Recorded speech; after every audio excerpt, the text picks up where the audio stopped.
छोलिया हो या लोबिया, सफेद चने या काले चने, सब कुछ मजेदार बने। रूस और फिनलैंड के बीच टकराव, तनाव और ज्यादा बढ़ गया है। कैसे? ये खबर आप देखिए। फिनलैंड की सीमा पर घुसा है रूसी विमान। फिनलैंड के रक्षा मंत्रालय का दावा, रूसी सैन्य विमान हमारे स्पेस में घुसा। ये फिनलैंड की तरफ से कहा गया है और ये बहुत ही सीरियस है, क्योंकि जिस तरह से फिनलैंड के अंदर ये एयर स्पेस का वायलेशन किया गया, अब इसको लेकर क्या कोई बड़ा कदम उठाया जाता है, ये बड़ा सवाल। और ये देखिए मनीष, जो तस्वीरें हम दिखा रहे हैं वो इस बात की गवाही है कि सब कुछ फेल हो गया। डोनाल्ड ट्रंप की तमाम कवायद फेल हो गई। और अब तो हम खबर दिखा रहे हैं जो अभी हाल ही में फिनलैंड जो नाटो का मेंबर बना, उसका एयर स्पेस का वायलेशन किया गया, इस बात का दावा फिनलैंड कर रहा है। कैसे देख रहे हैं आप इस खबर को?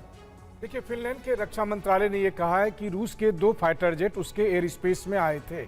अब ये बात सच में देखने वाली बात है, क्योंकि जिस तरीके से नाटो की तरफ से गतिविधियां हो रही है, यानी कि नाटो का समिट है अगले महीने, जिसमें यह तय होना है कि आगे रूस से कैसे इंगेज करना है। नाटो चीफ नॉर्वे में थे जिस वक्त ये घटना घट रही है। उसके अलावा नाटो में अलग एक्सरसाइज, नाटो के एक्सरसाइज नॉर्वे में चल रहे हैं, एक अलग एक्सरसाइज चल रही है जहां पर फिनलैंड, स्वीडन और दूसरे और कंट्री उसमें इन्वॉल्व हैं। ऐसी स्थिति में रूस को भी ये लगता है कि जब नाटो इस हद तक तैयारी कर रहा है तो हमें भी तैयार रहना चाहिए और उसकी एक झलक दिखानी चाहिए फिनलैंड को। वैसे ऐसे मौके कम आए बीते 3.5 साल में। अगर आप देखें तो कभी पोलैंड में हल्का सा एयर स्पेस का वायलेशन हुआ, वहीं दूसरी तरफ अगर आप देखें तो फिनलैंड में एयर स्पेस का वायलेशन है।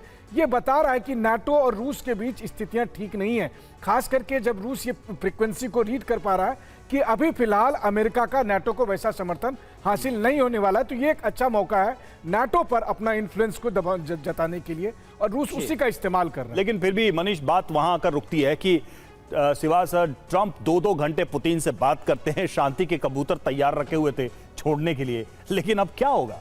मतलब ट्रंप का एक मेजर फेलियर यहां पर दिखाई दे रहा है, क्योंकि रूस ने यह साफ कर दिया है कि इस युद्ध को वो एस्केलेट करने जा रहा है।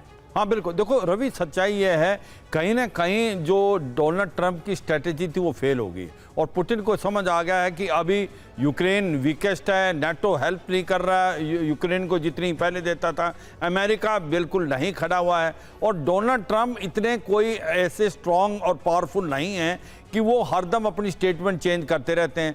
तो मुझे लगता है अभी पुतिन समझते हैं ये बेस्ट मौका है कि यूक्रेन को दबाएं, यूक्रेन को बिल्कुल हरा दें। देखो आप सिचुएशन ग्राउंड पे क्या है, 20 से 25% उन्होंने पहले ही इलाका जीत लिया है डोनबास का, जिसमें डोनेट्स्क, लुहांस्क, जापोरिजिया, खारासोन, और जो कुर्स्क का एरिया जो ले रखा था यूक्रेन ने उसको भी वापस ले लिया है। क्रीमिया उन्हें 2014 में ले लिया है। आज सबसे ज़्यादा अगर कमज़ोर है तो यूक्रेन आज के तारीख में है, 3 साल से ज़्यादा में, क्योंकि इसकी अब फाइटिंग कैपेबिलिटी में कहते हैं 35% जो है अभी कमी आई है। उसके बाद मोरल डाउन है, ट्रुप्स नहीं है, ऊपर से हथियार मिलने बंद हो गए हैं, और ऐसे में पुतिन को लगता है कि ये असली मौका है, आर पार की लड़ाई करो और यूक्रेन के ऊपर इतना बड़ा हमला करो कि यूक्रेन हाथ खड़े कर दे, और कहीं ना कहीं जेलेंस्की को इतना अनपॉपुलर बना दो कि वहां कोई ना कोई गवर्नमेंट चेंज। लेकिन सर जेलेंस्की की अगर बात करें, क्योंकि देखिए ऐसा लगता है कि जेलेंस्की ने जो अपना रुख है व्हाइट हाउस में दिखा दिया था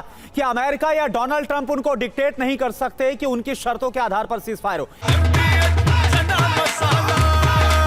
अब छोलिया हो या लोबिया, सफेद चने या काले चने, सब कुछ मजेदार बने।